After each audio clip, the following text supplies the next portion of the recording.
Coming, everyone. I'd like to welcome you all to a briefing by Mr. Chuck Howell, Chief Scientist for Responsible Artificial Intelligence at MITRE. Chuck's work is focused on adapting tools and techniques from high assurance systems engineering and various risk management frameworks to apply to consequential AI systems. He'll be speaking with us today about the NSCAI's body of work and the final report to Congress and executive branch. Chuck, I'll up your slides and turn it over to you.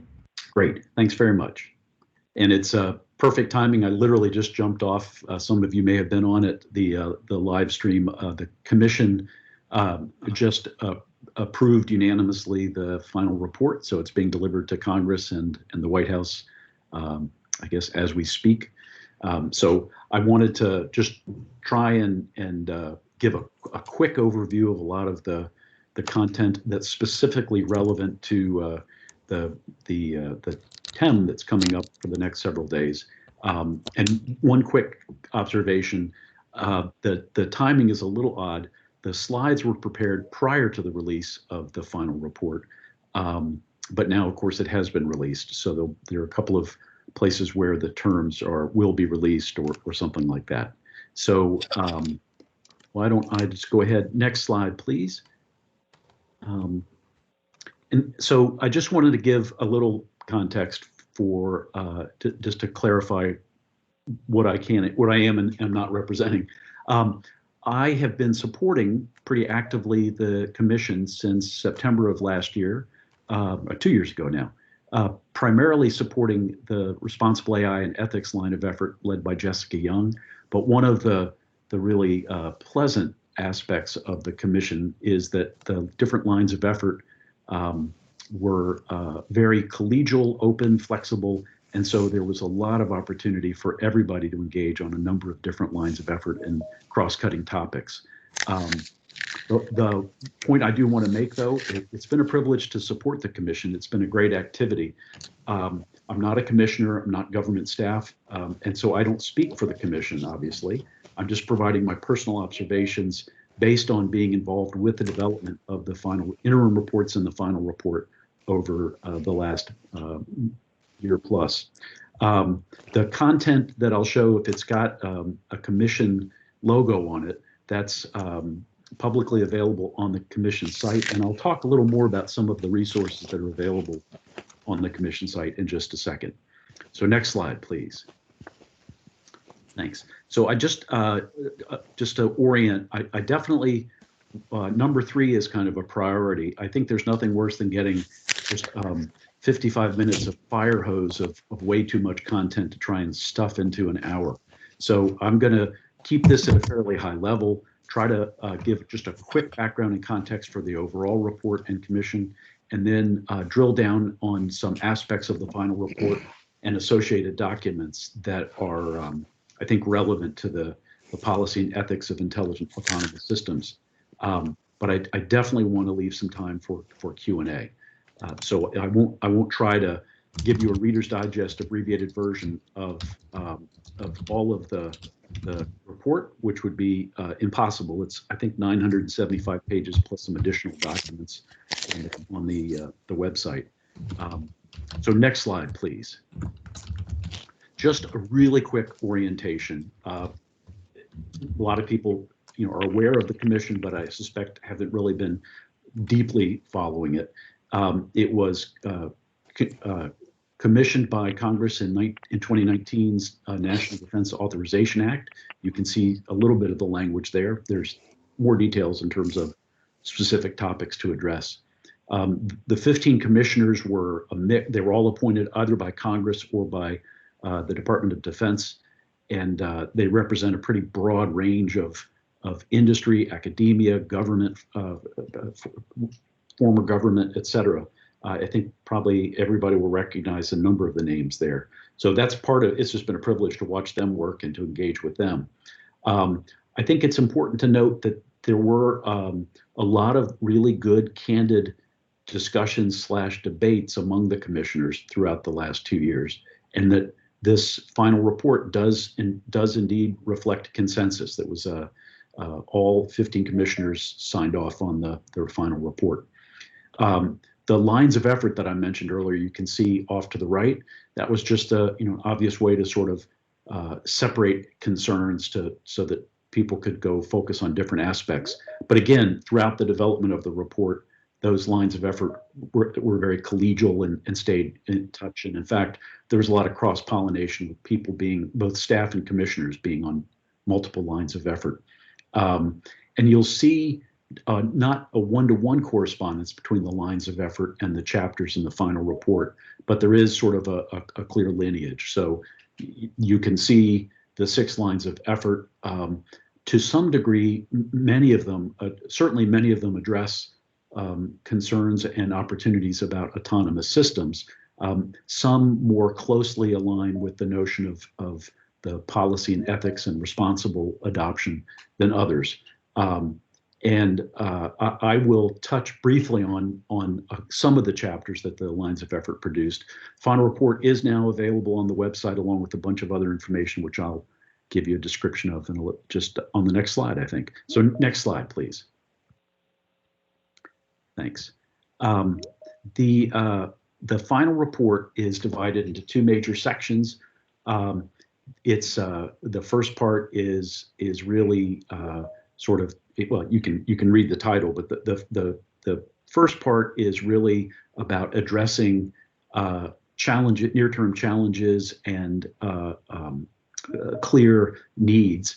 The second is a little bit a longer-term perspective on investments and opportunities that the Commission sees. The ones that I've bolded, so again, obviously, there are aspects of almost every chapter here that are of interest and relevance to the autonomy community. But the ones that I've highlighted are the ones I'm just going to touch on briefly.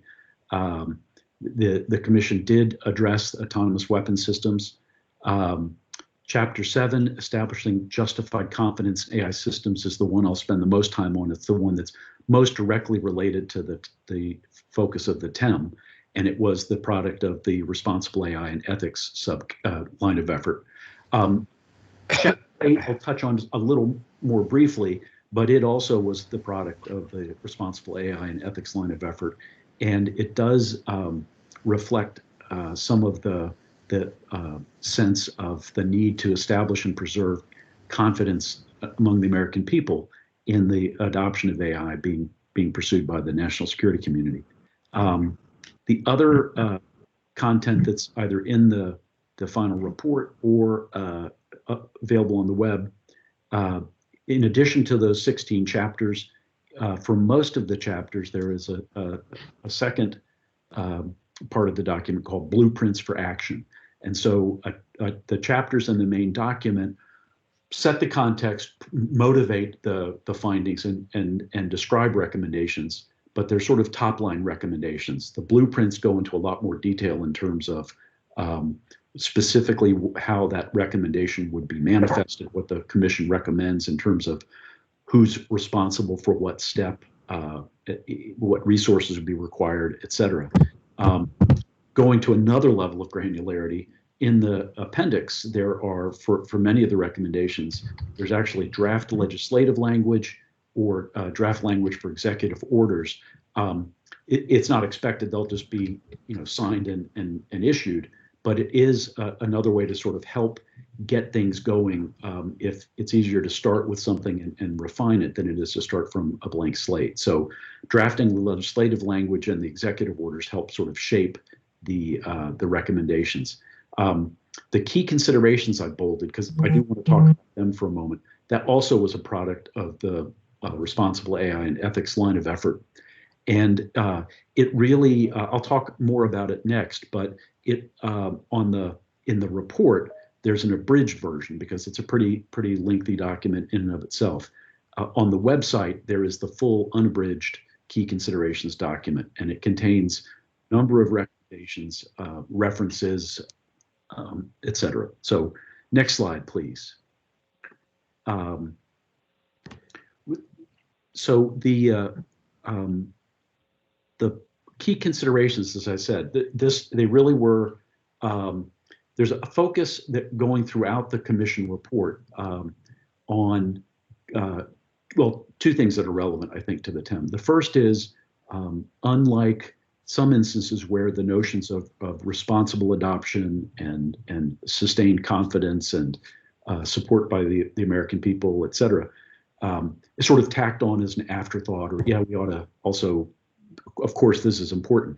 This was really baked in from the start. This notion of responsible adoption of these technologies is a essential prerequisite for successful adoption. And I'll describe a little bit more of that when I get to the Chapter 7 recommendations, but it really is reflected throughout the document. And from the start, in fact, at the end, I'm going to quote from the executive director of the commission, what he thought the three key points were, the takeaways from all of this effort. And you'll see that one of the three is on the responsible development and use. So the other theme that was emphasized throughout and is really the purpose of the key considerations is the operationalizing of consensus on values and principles. There's no dispute that there are a lot of different statements of values and principles for responsible adoption of AI and autonomy. And those are valuable and it's an important effort. But without taking it to the next step, you run the risk of them being sort of inspirational posters that stand on the wall but don't really shape day-to-day behavior. And so there are a number of efforts to operationalize the consensus principles and values for ethical adoption, AI and autonomy. A clear example of that is the work that Alka Patel's doing in the JAIC. I mean, that's really the focus of what she's driving is the DIB established or proposed a set of principles for AI, responsible AI. The Secretary of Defense embraced them and modified them just a little bit, and they're adopted. So that's done, and the next step is how do you actually translate this into practice and tools, techniques that are used in the daily business of the department. So that's really the objective of the key considerations. The other point I'd make about the key considerations is they're sort of a mixture. You can see they fall into 5 broad categories, and there's obviously there are dependencies and connections among those 5 categories, but they're really sort of 2 different aspects in the key considerations. There's what I would call, certainly my own term, low-hanging fruit. Sort of the equivalent of a minimum viable product, in the sense that the key recurring theme here is across all of the national security community, what's not needed is, what we're not doing is starting from scratch when it comes to the responsible adoption and ethical adoption of technology. The national security community, among others, has thought long and hard about how to responsibly and ethically adopt new technology for quite a long time, and has a lot of tools, techniques, and practices in place to ensure that. What's new is some of the challenges and opportunities that AI and autonomy introduce. So there's a theme that throughout the key considerations, and in fact throughout the report, what current tools, techniques, and practices do we need to adopt just as they are? They fit. What ones do we need to extend or adapt? They're close, but there's some new nuances that need to be reflected when you're talking about AI-intensive systems, for example. And then there are gaps. What are the gaps, both in policy and in just scientific understanding or technical capabilities that need to be addressed? So the key considerations really draw a distinction between those 2 sets of recommendations.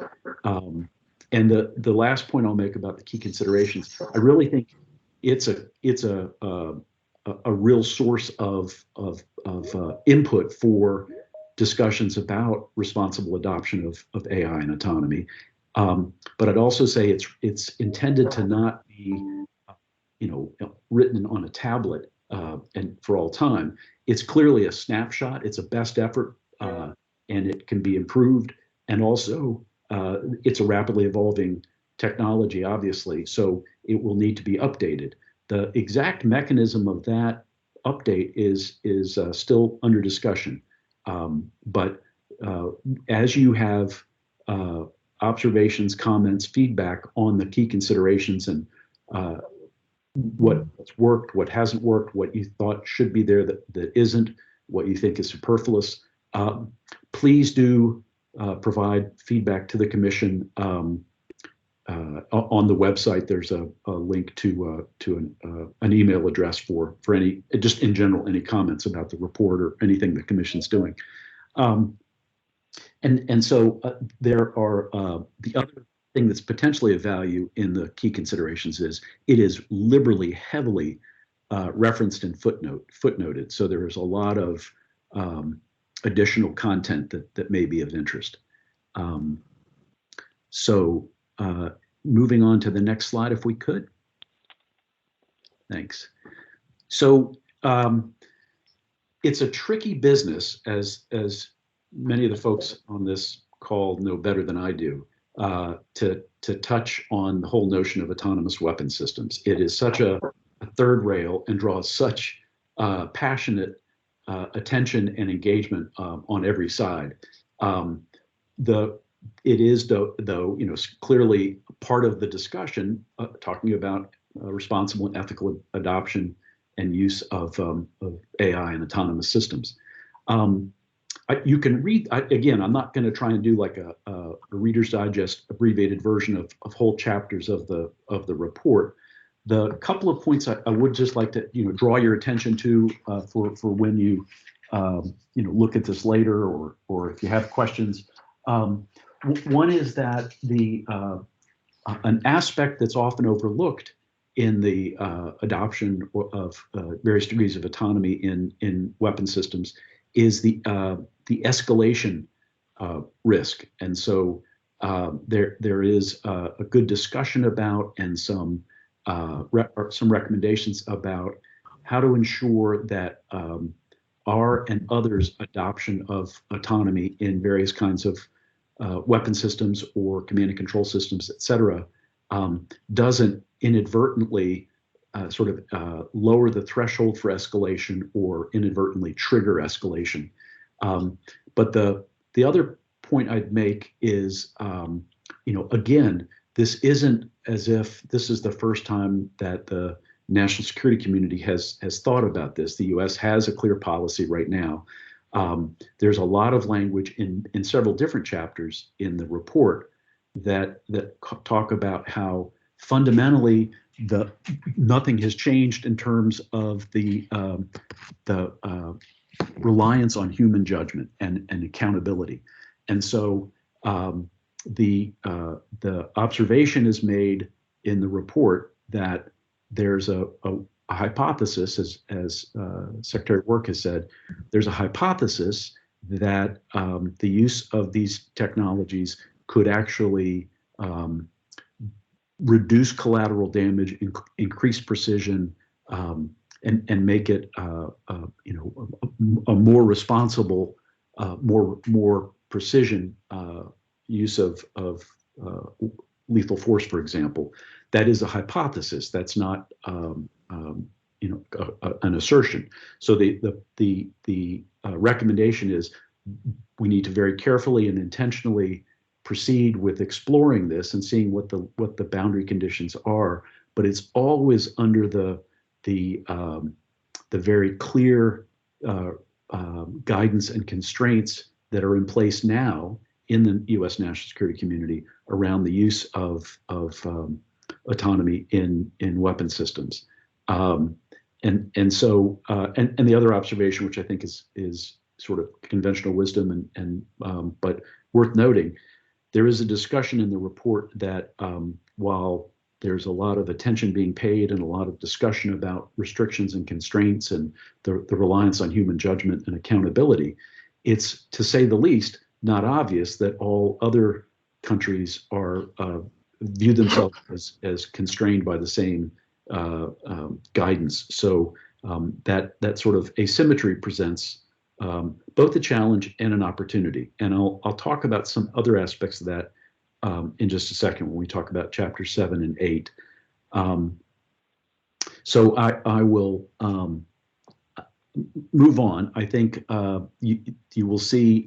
I guess one other thing I should point out here. It's worth looking into. There are recommendations for research because some of the challenges in terms of reaching international consensus on limits on the use of these technologies and mutual confidence that those constraints are being met really presents new challenges, new technical challenges. And there is also a strong recommendation that there be an explicit confirmation by like-minded democracies and by other countries on a international consensus on what the constraints and limits are. Next slide, please, Hannah. Thanks. So this is the chapter, as I said, that I think is the most directly, along with the key considerations, probably the most directly relevant for the substance of the next 3 days. It was produced by the Responsible AI and Ethics line of effort. And again, I just want to point out up front that it reflects these two recurring themes that I've mentioned a couple of times across all of the National Security Commission report. The first is that this is an essential, that establishing justified confidence in AI systems is not just a good idea or a nice to have.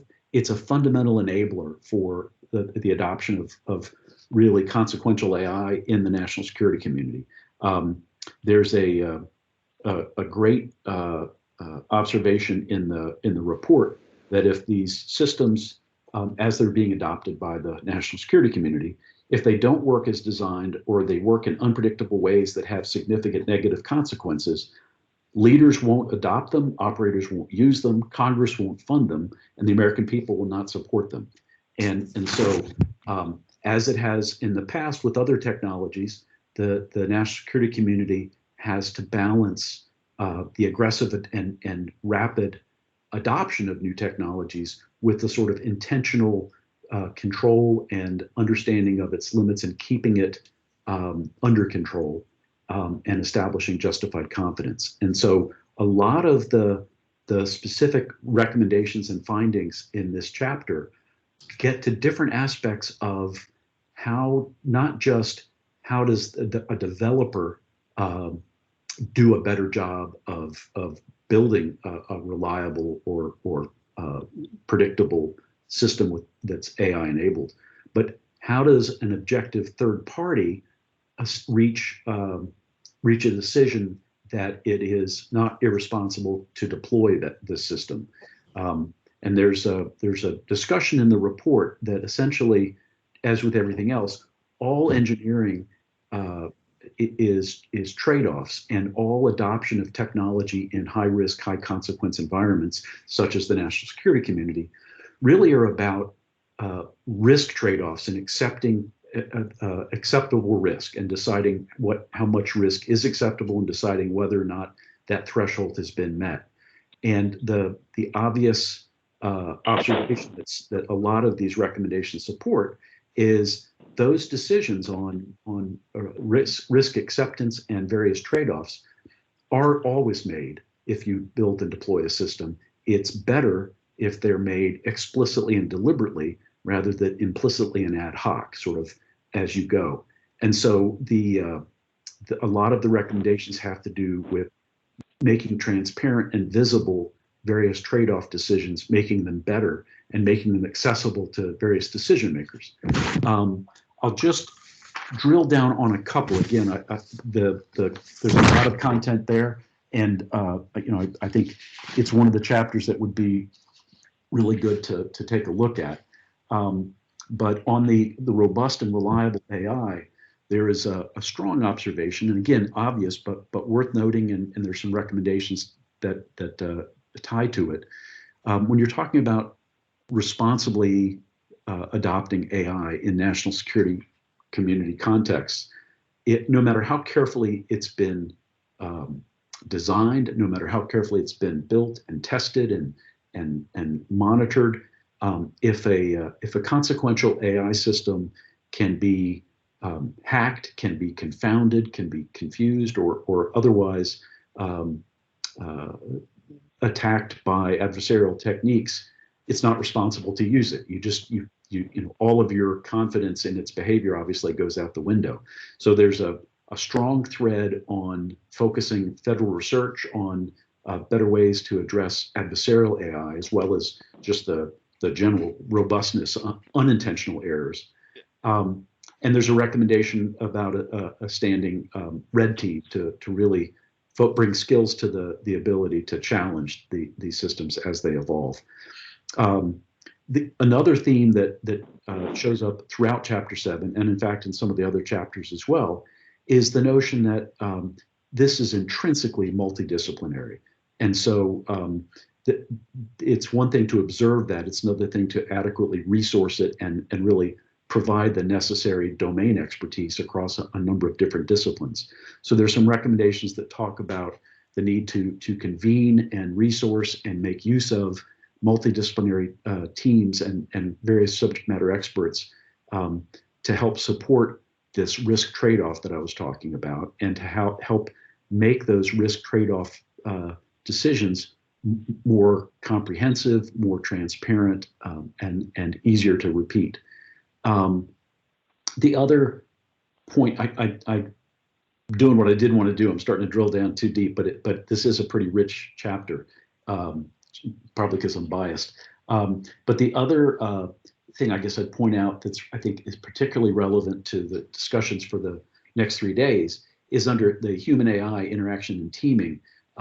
There's very much a discussion, very much a sense of this goes way past human computer interaction in terms of computers as artifacts and how do you best present information or set up the interactions between an operator and a machine.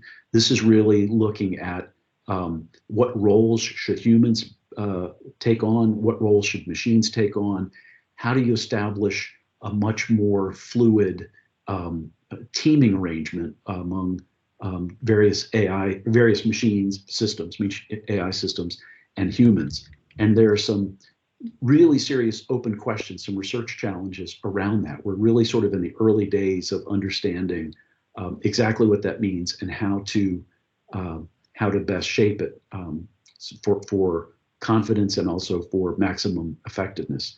The last point I'll make here in the interest of time is to just linger for a moment on testing, evaluation, verification, and validation. That is a major focus both in Chapter 7, but also in some of the other chapters. And it's clearly an example of both there are existing frameworks and tools and techniques, and there are gaps and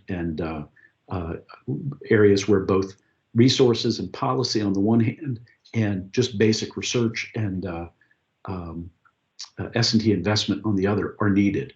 And there's a lot of specific recommendations and a lot of discussion, but relevant to autonomous systems in particular, I think there are recommendations having to do with understanding what instrumentation is needed to better equip during test and evaluation, a better understanding of the behavior of systems, but also test ranges and other facilities that will be needed to really put the system through paces. The use of digital twins to accelerate the sort of challenge of the systems as they're being developed and evaluated is a reference.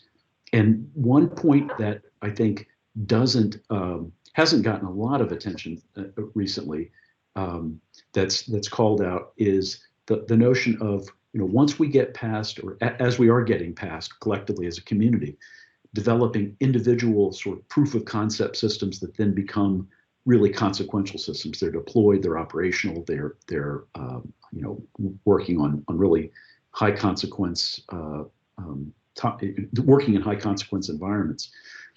There's also the idea that these are going to start interacting and being composed. And there's a lot of research that shows there's some particular emergent behavior challenges when you put various machine learning systems in a pipeline, for example, where the output of one is the input to another, or where they're both sharing a resource, et cetera, et cetera.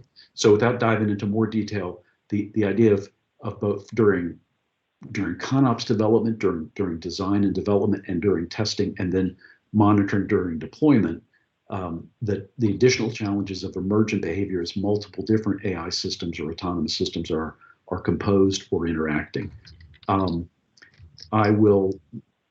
leave it at that because I really do. I've got just a couple more slides and I want to open it up for Q&A. So if we could go to the next slide, please. Thanks, Hannah.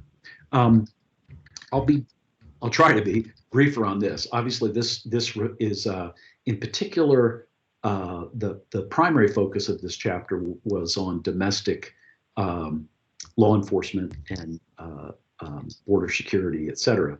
But some of it's of more general relevance.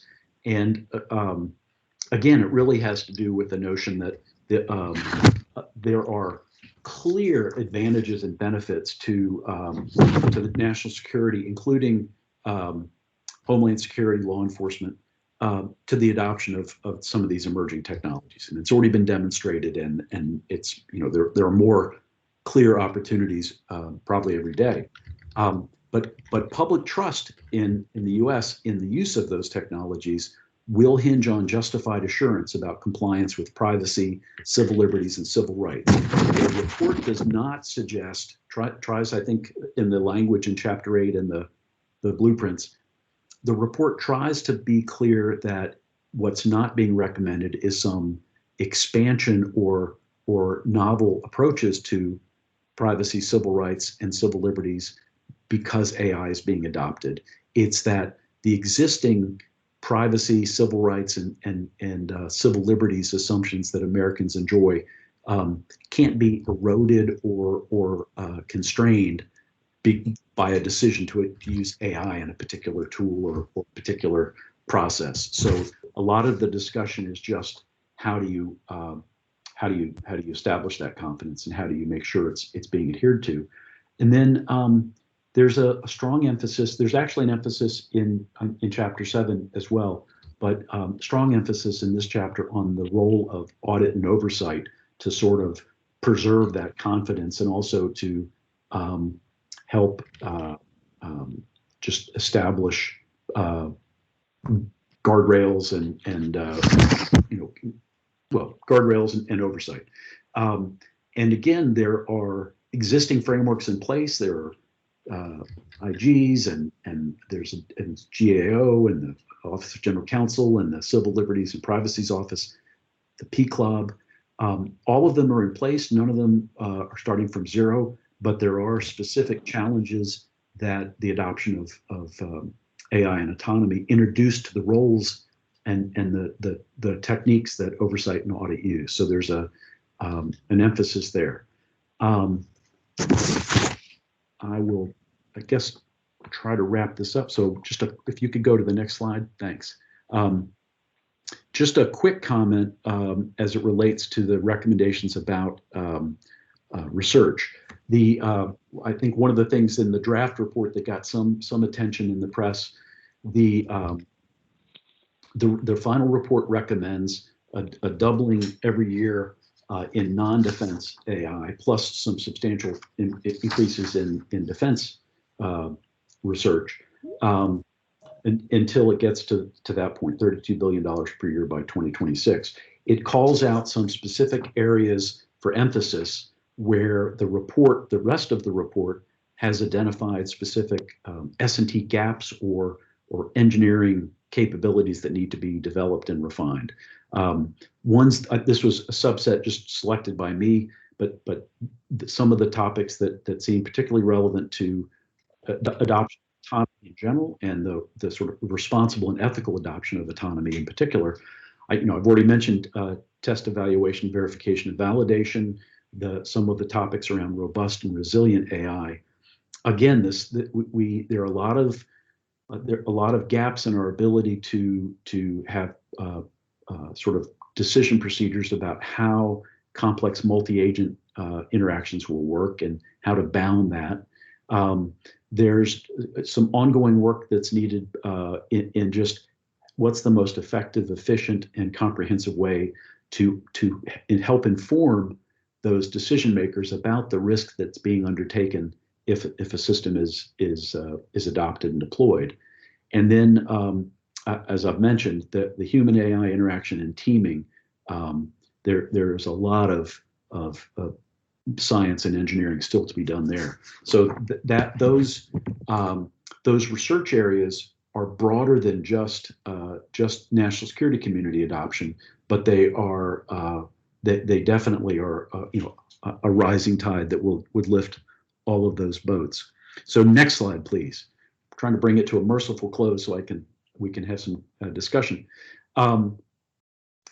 As I mentioned, from the very start, the commission positioned responsible AI and ethics as a first-class component of a strategy, as an enabler, not a nice to have spackled on at the end. It is a recurring theme that this isn't starting from a blank slate, that there are a lot of these procedures and policies and expertise and experience. And as I said, some can be adopted, some can be adapted or extended, and there are some gaps both in technology and in policy. And there is no attempt to make this a perfect system or a risk-free decision, but just helping make a lot of the recommendations really get to helping make more transparent and explicit the trade-off decisions that are being made throughout the entire process.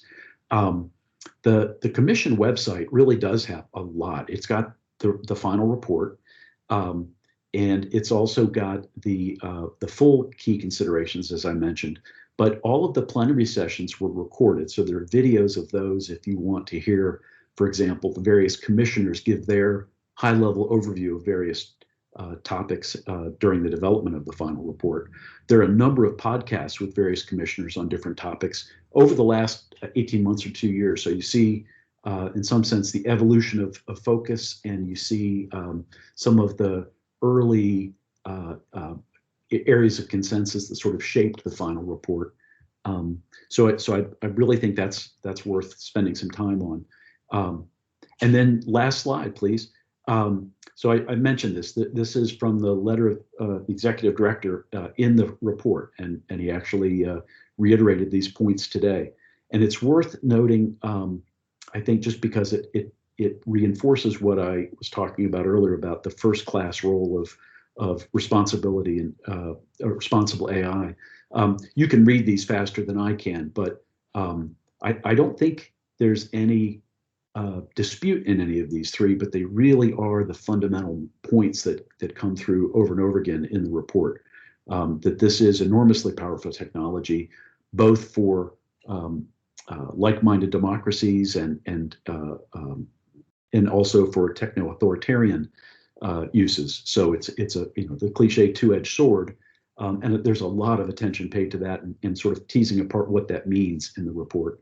There is a strong sense of urgency that's articulated in the report. In fact, the report opens by essentially saying this is not a good news story. This report is a call to action, and the inertial path if the action from the executive branch, Congress, the national security community, and industry and academia, if those steps aren't taken, the consensus of the commission was that in several important respects, we will fall behind and we will find ourselves at a considerable disadvantage, both from a national security perspective and from a economic perspective, and just a ability to really set the agenda for the use of these technologies for common good.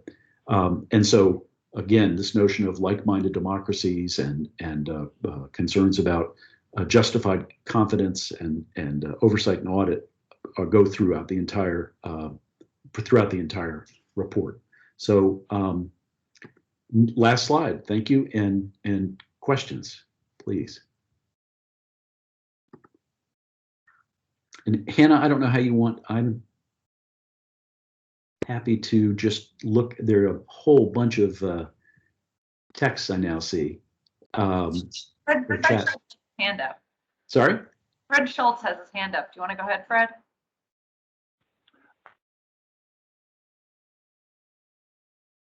Okay. Great brief. Thank you very much. Looking forward to the TAM. Actually, two questions, and I'll just toss out.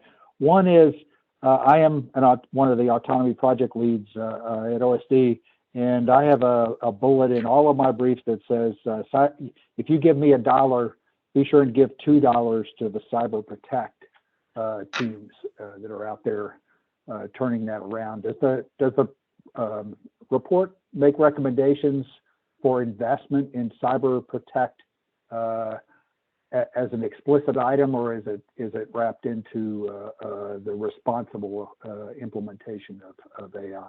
Over. Well, thank you. That's a great question. I'd say the way that the report positions that is that there's no daylight. That as I said earlier, if you have a consequential AI system that's developed with exquisite design processes and exquisite implementation, but it can be hacked or confounded or otherwise attacked while it's deployed, it's not responsible to use it. You might as well have not built it. And so there is a strong emphasis just on the fundamentals. In fact, there was a lot of coordination and collaboration with the Cyber Solarium Commission that issued its report previously. So there's a clear sense that, I don't think it's said quite as crisply and as boldly as you just put it, but there is a clear sense that just the fundamentals of cybersecurity are another absolute prerequisite for justified confidence in these systems. There's also additional discussion about the new challenges, presented by adversarial techniques against AI itself. So it is very much a first-class topic. Did that answer your question? It's a great observation. Yep. Yes, it does. Thank you very much. Thank you, sir.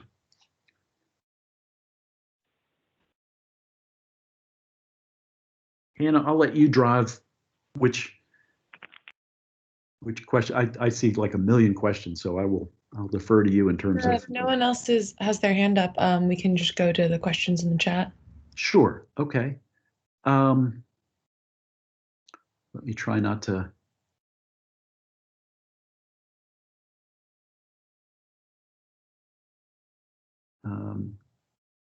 Chuck, I can help you out. Nice. Dr. Gallup from NPS said a very sticky problem is a commander's intent, effects, and need for C2 and moving from phase 0 to phase 3 operations. No particular question, but a comment. Do you have any response back?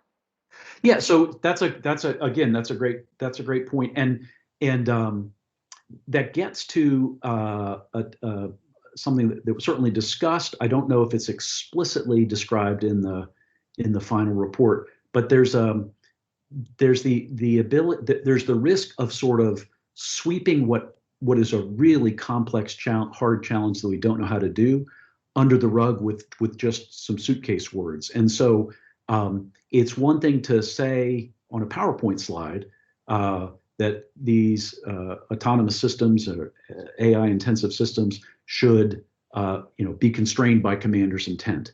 It's another thing to say, what does that mean, and how would you do that? That's really, really hard. And so I think to the extent that is explicitly addressed, there's discussion in several parts of the final report about the need for for human judgment.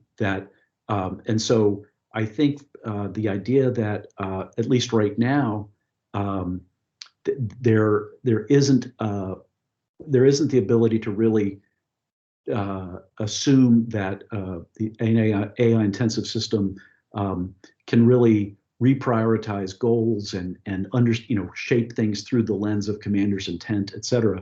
There is an explicit discussion about a roadmap in terms of that is a goal to get a much more abstract level of reasoning and confidence in it, which is another challenge. But so that something more along the lines of being aligned with commander's intent and making more sort of substantive local decisions as opposed to sort of tactical alternate paths.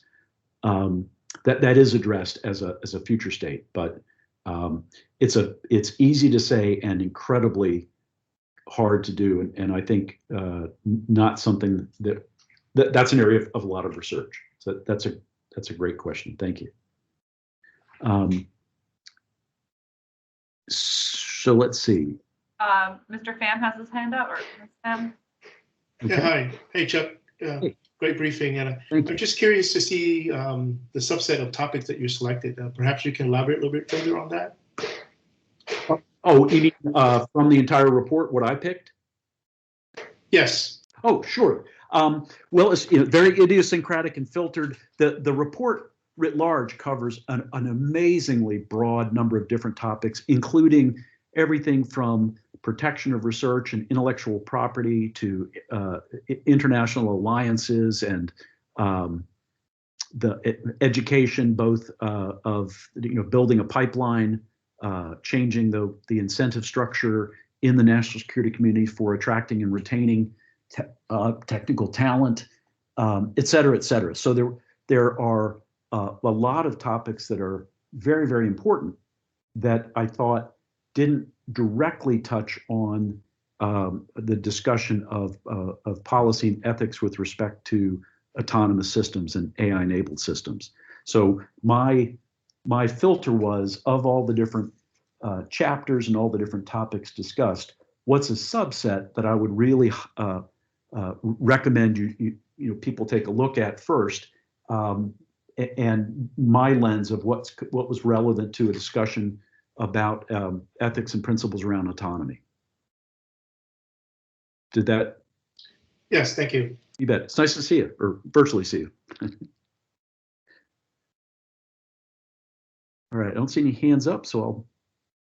All right, so Mr. Redfield asked or stated there are many autonomous systems that do not incorporate AI and ML. Are these recommendations intended to address autonomy only systems as well as autonomy plus AI systems? So that's something that Secretary Work points out frequently, that we've had autonomous systems in the national security community for quite a while.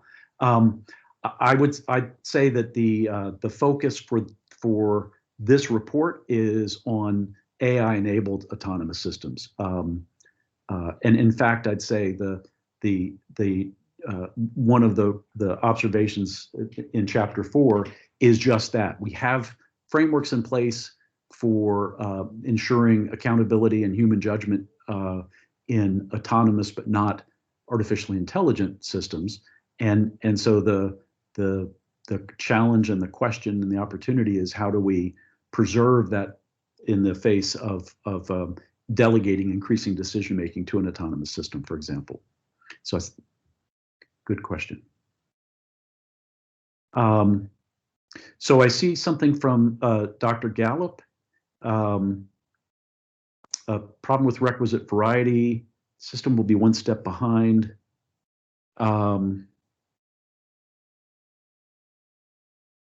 So, Dr. Gallup, would you like to just express I want to make sure I'm tracking the question or the observation correctly.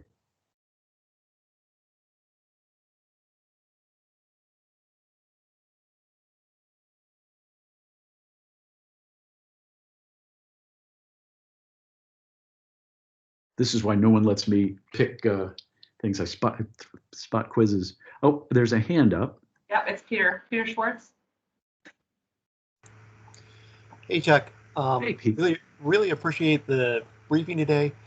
I noticed on your slide describing, kind of summarizing Chapter 8, I think it was, there was a line in there mentioning that the people affected by the government use of AI would, a recommendation that they would have an ability to seek redress and have due process as a result of that. So I thought that was a great addition. I think that whenever we're talking about AI ethics, it's really important to consider the people affected by the AI, which is often different from the people developing or deploying the AI. Was there any discussion, or did anything make its way all the way into the report that you're aware of, discussing trying to actively reach out to the people who would or potentially would be affected by the AI, bringing them into the conversation before that AI is deployed, so they can have their voice heard in terms of the ethical principles governing the AI, or even the design of the AI itself? So I'm really glad you brought that up, because there are two distinct points that to be made there. The first is on the notion of redress. The report is careful to say this is that U.S. citizens should have the same rights for redress that they do now. So in other words, if the recommendation was not that every time an AI system is used in the intelligence community to identify potential bad actors, that we now have to notify the bad actors that they've been put on this watch list or something because of an AI system.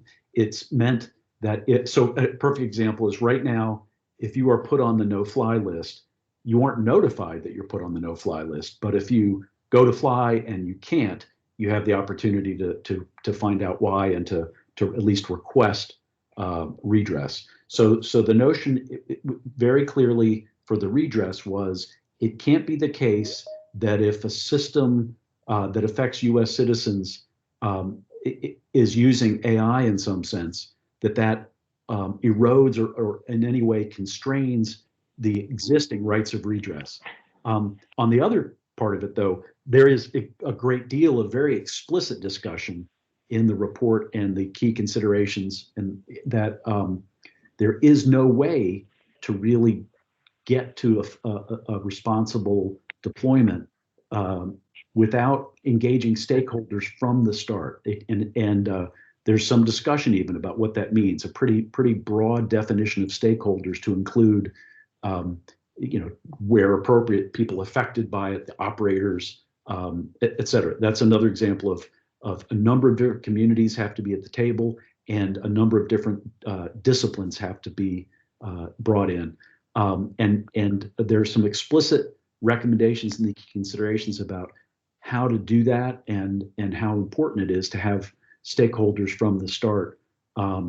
There's some great examples where, if you start paying attention, just for fairness, for example, and I know you and I have talked about this, if you wait until you've selected your concept of operations, you've identified your key performance parameters, you've identified the data you're going to use for training, and you're now training a model, and now you're going to start looking at the data and the model outputs to determine whether there's unintended unfairness or disparate outcomes, you have passed many exit ramps before that would have shaped it.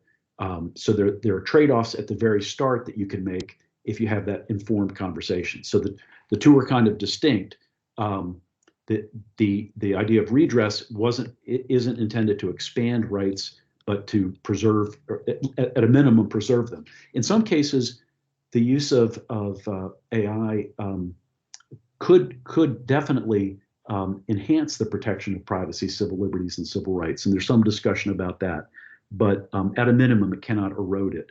But the stakeholder discussion from the start, baking it in, their notions of participatory design and stakeholder engagement. So I'm really glad you brought that up, because I think that's a fundamental point.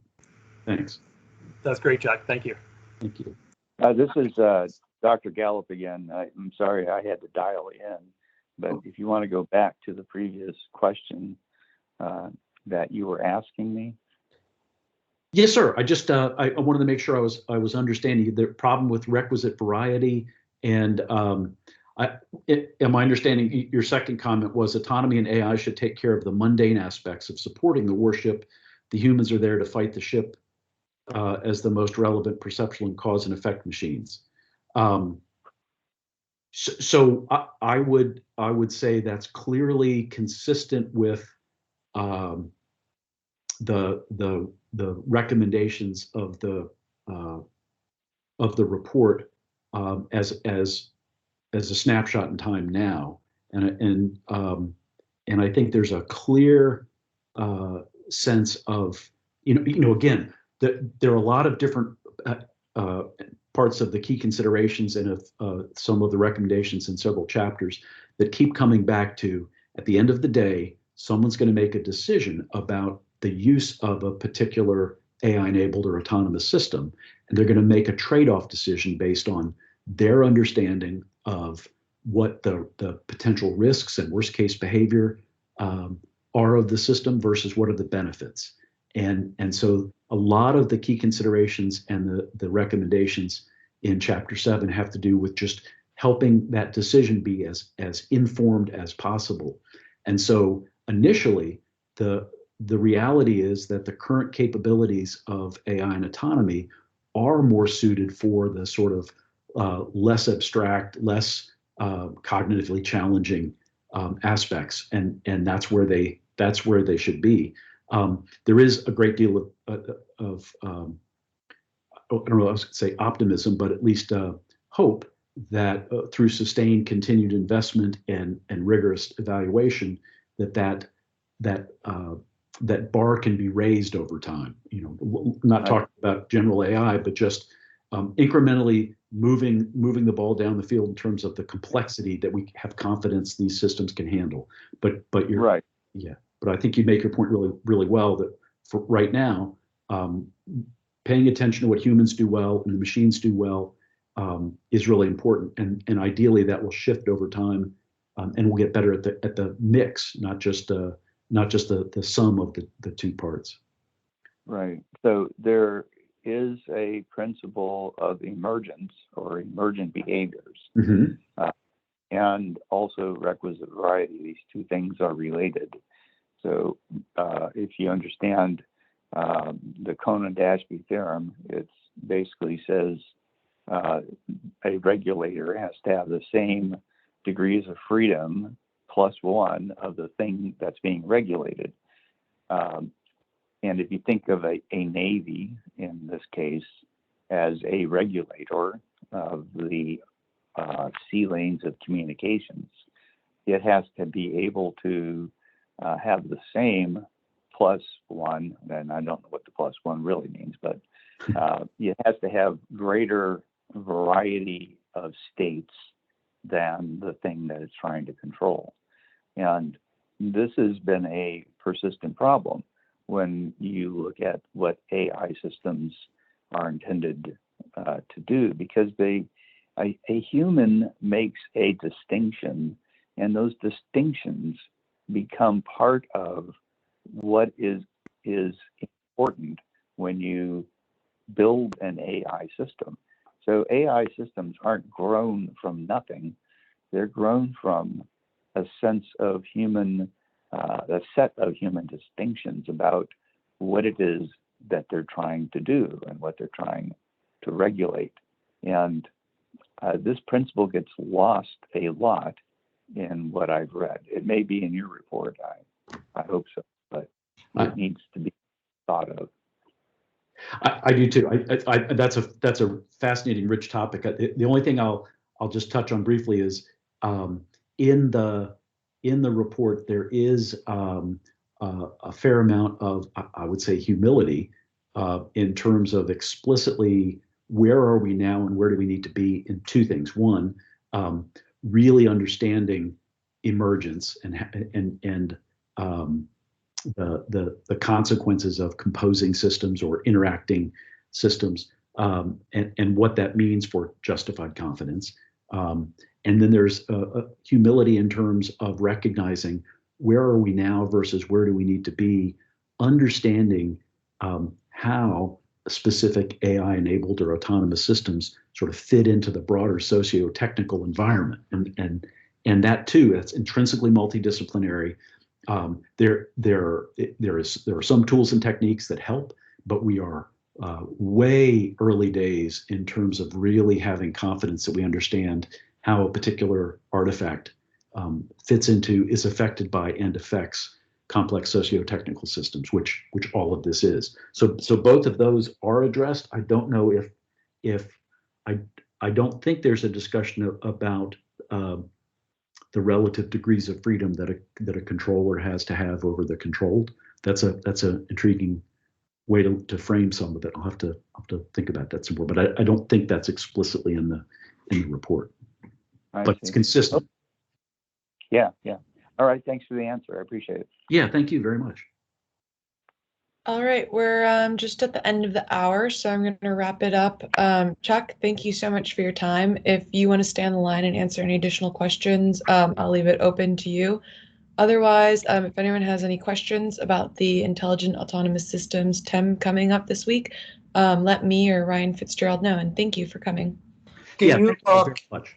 can I ask a quick question? This is Max Rogozinski from Air Force T&E. Yes, sir.